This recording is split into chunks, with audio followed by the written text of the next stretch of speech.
I don't specifically remember when I learned about drugs and alcohol and their effects. I was young. What I do remember is being amazed by the fact that a plant, a powder, or a liquid could alter your state of mind and change how you feel. It all seemed so magical to me. I remember making a secret promise to myself that I would try these things. I was a freshman in high school when I had my first drink, and a short time later, I tried marijuana for the first time. There was a brief period of time after I tried these things that I believe I was still functioning normally. It wasn't long. Obtaining and using these substances soon became my main focus. Everything else in my life took a back seat. The brain of an addict categorizes substances, along with food, water, and oxygen, as vital for survival. Looking back, by the time I was a sophomore in high school, I was in full-blown addiction. My time in school was filled with one problem after another. Consistently declining grades, more suspensions than I can count. I drank in school. I got high before school, and I even snuck out to get high during school. The only reason I graduated was because my school removed me from the general population and put me in an after-hours program designed to push kids like me through. After high school, I got a job with a masonry company. I loved the job, and I was a natural. There were several years I remained employed with this company. However, my sole motivation was making enough money to support my lifestyle. And at that time, that's really all I thought it was. It would be a long time before I recognized my addiction. I thought, I'm just young, living a fun, carefree lifestyle. I'd get my shit together soon enough. For now, I was determined to continue exploring, and I would try anything I could get my hands on.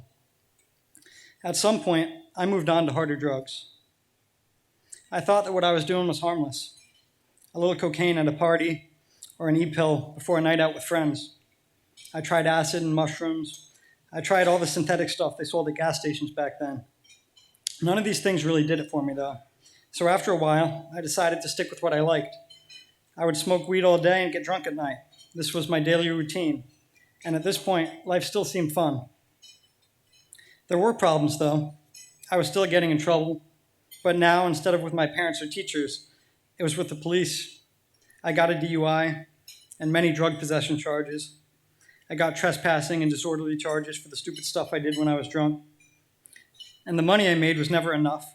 I was always stealing things and trying to come up with different schemes.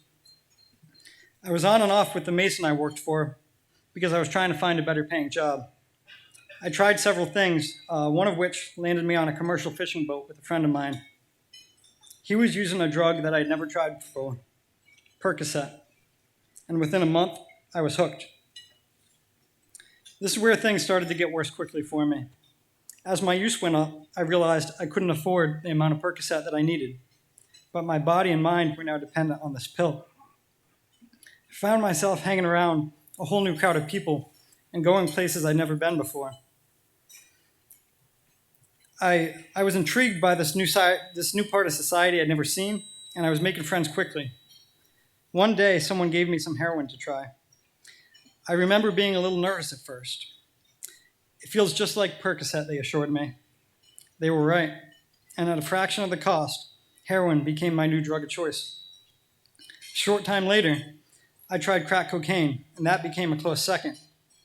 I had a new daily routine now, and this was an ugly one. I don't know if it was the drugs or the influence of the drug dealers and other addicts that I now called my friends. Maybe it was my own natural inclination for trouble and rule breaking, but I was beginning to lose touch. I turned to a life of crime. I was no longer working at all. I lied, I manipulated. I stole from my family countless times. I stole from stores. I robbed people, and I broke into people's homes. I used to carry an illegal firearm because I was scared of some of the people I surrounded myself with. Life was not fun anymore. I was miserable most of the time. I was ashamed, and I felt like there was no way out. Addiction will bring you to places you never thought you'd go. I racked up dozens of charges from petty misdemeanors to felonies. I went to jail 3 different times, the longest of which being close to a year.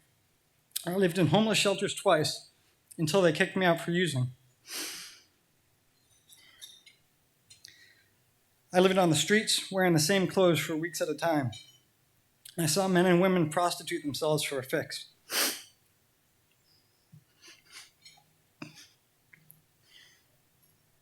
I watched 2 friends overdose and gave them CPR until the paramedics arrived to give them Narcan.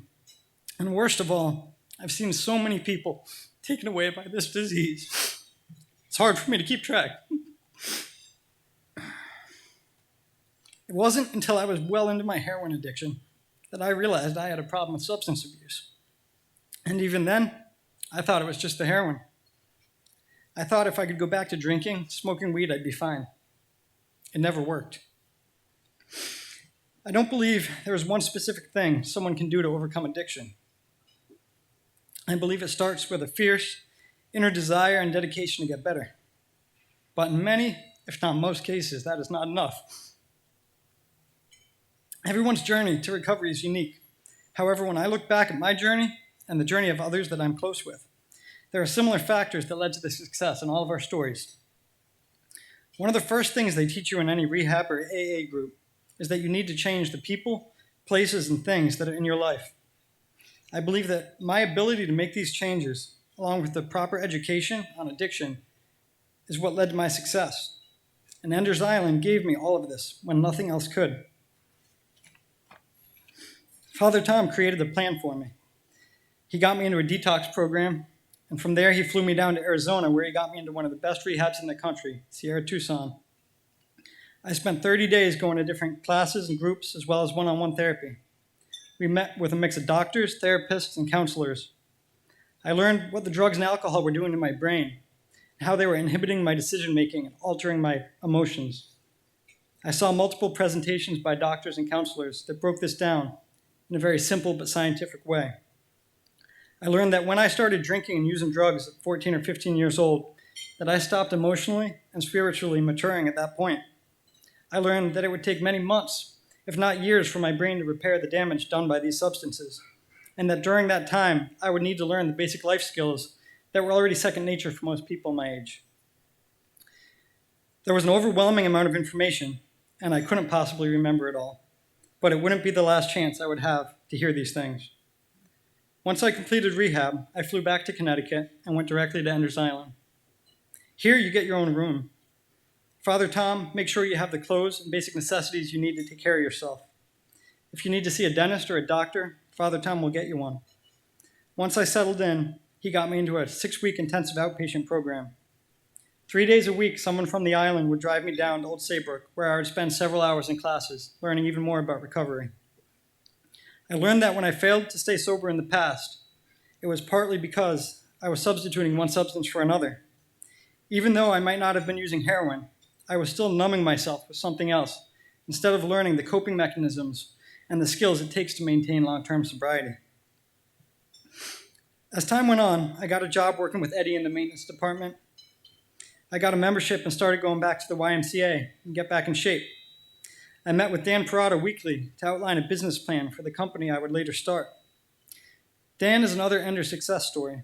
Father Tom helped him get into Columbia, where he graduated with his MBA. The stories of healing that happen here are endless. Every night we would go to different AA and NA group meetings in the area. Father Tom took us on trips to New York on several occasions. We got to see the Philharmonic. We went to baseball games at Fenway Park.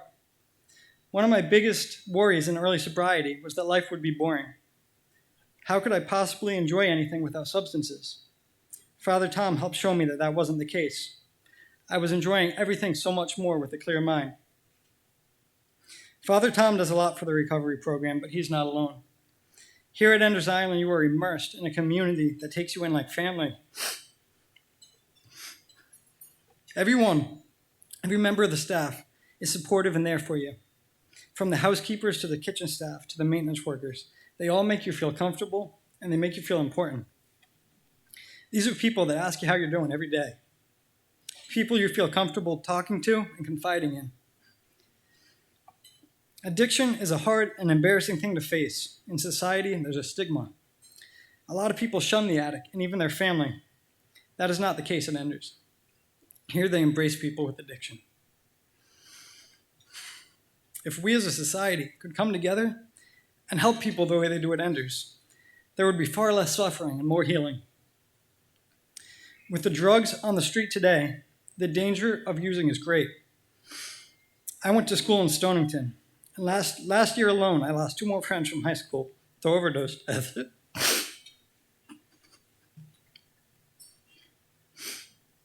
People that suffer from addiction need help now more than ever. And it seems like opiates and other substances are affecting younger and younger people. Before I got to Enders, someone might have described me as homeless, or a junkie, a criminal, or an unemployed lowlife. God willing, this September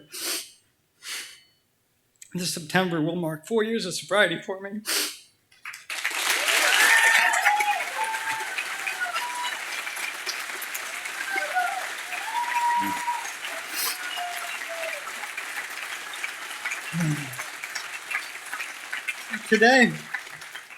Today, I own and operate a successful business. I employ multiple people. I have my family back, and I have their trust and their respect. I'm proud of who I am today. Last year, I got engaged to my fiancée, Celeste.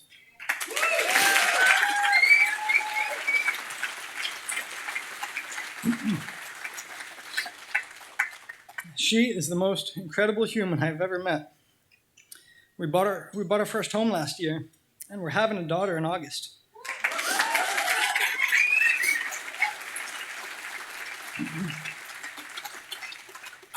The only reason I have these things is because I have my sobriety. Father Tom is still helping me. He gave me the honor to come back here and work on Enders Island. I get to do what I love, and I get to leave my own little mark on this incredible place. I get to stand up here and tell my story, and I get to give back to the community that made this all possible for me. They provided me with the education I needed to understand what was happening to me and showed me how to fix it. They gave me the people, places, and things I needed to recover. They gave me my life back.